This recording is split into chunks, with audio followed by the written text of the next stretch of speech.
Time is 6:51. Is it a British thing?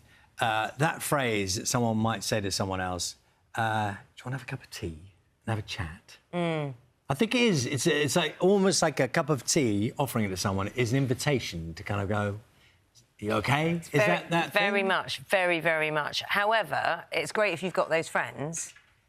If you haven't got access to good friends, can be more difficult, and there's the issue of loneliness. A social media content creator, Will Shears, has built up thousands of followers because he's been filming himself offering people the chance to chat over a flask of tea, cup of tea, to help combat loneliness. Our reporter Tim Muffet has been finding out how he does it. A simple question. Excuse me, I don't suppose you want a cup of tea?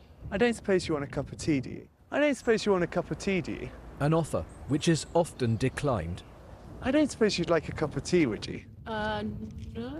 I don't suppose you want a cup of tea, do you? But when accepted, can lead to conversation. Should we sit over there? What's your name? Friendship. Reza, I'm Will. Nice to meet you, Reza. And a lot of love on social media. Black tea without milk is lovely.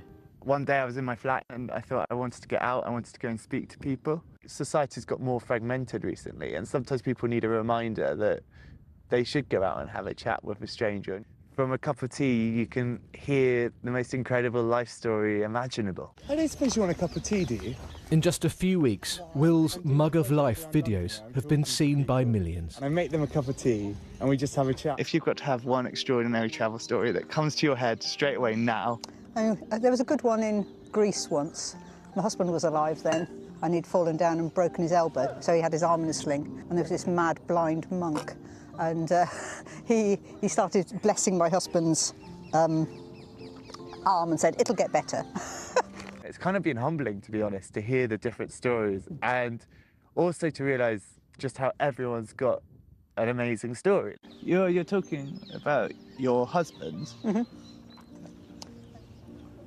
He's dead, and you don't know what's around the corner. Every time you're going travelling, do you think about your husband? Oh, I think about him all the time anyway. Each of these little films tell the ups and the downs of people's lives. Being social and talking to strangers especially can make you feel so much better. Cheers, Peter. Cheers. Unfortunately, he's no longer with us, but the more we open ourselves up to what is around us, such as the sunset. Oh, it's beautiful, isn't it? The happier and more at peace we will become within ourselves. Have you been surprised by the reaction? It's blown me away with what's happened. The comments and the messages that are coming through about saying how it's helped people in their day-to-day life has been incredibly humbling. I kind of stopped talking to my dad. The last time I reached out to him was when I literally about to depart to London. Raza, who was a guy who's an Indonesian guy who I interviewed, he had family and friends who he hadn't spoken to for years get in contact with him. I hope one day that you can rekindle your relationship with your dad, like, in whatever way it is. Yes, exactly. Hopefully. I don't suppose you'd like a cup of tea, would you? No, I'm fine. No worries. What's it like doing this? What's it like going up to people and asking them? Do you ever feel a bit strange? And lots of people have got somewhere to go, and that's fine. But then when someone says, oh, yeah, excuse me, it's like, yeah. I don't suppose you'd like a cup of tea, would you? Oh, God, yeah. Are you down? Yeah. There's such an emphasis on celebrities in our world, but here are ordinary people's stories going viral.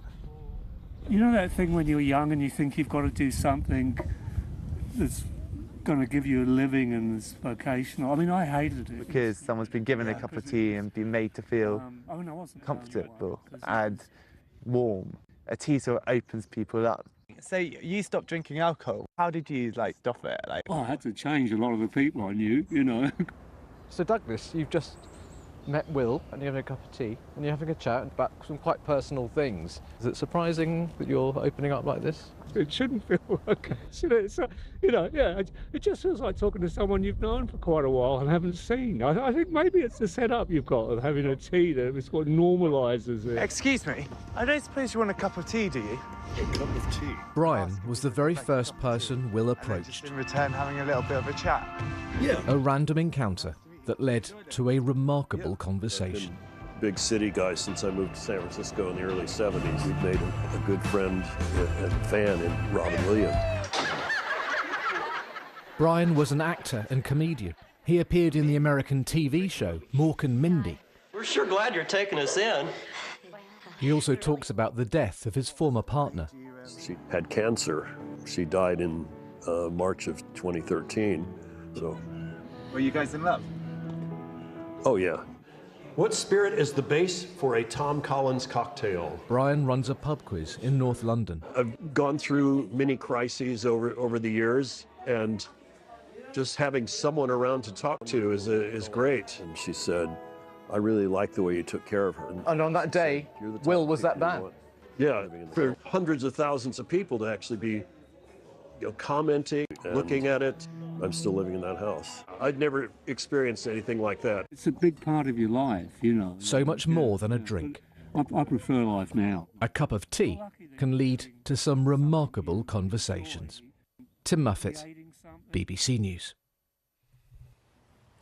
There are so many things to think about in that. You know, would you be open to a stranger asking you for a cup of tea? I liked the fact that because I was concerned about this, because I was like, I like my tea a certain way, but he lets you make your own cup of tea and you sit there. And we said he offers a flask of tea, doesn't he? But I think he keeps the hot water, it's boiling water, and then he makes the tea in the moment in time, because it can taste a bit flasky if it's been in there for a while, can't it? Yes. So he knows how to make a good cup of tea. Everyone gets the cup of tea how they want it, and that it automatically relaxes you a bit more.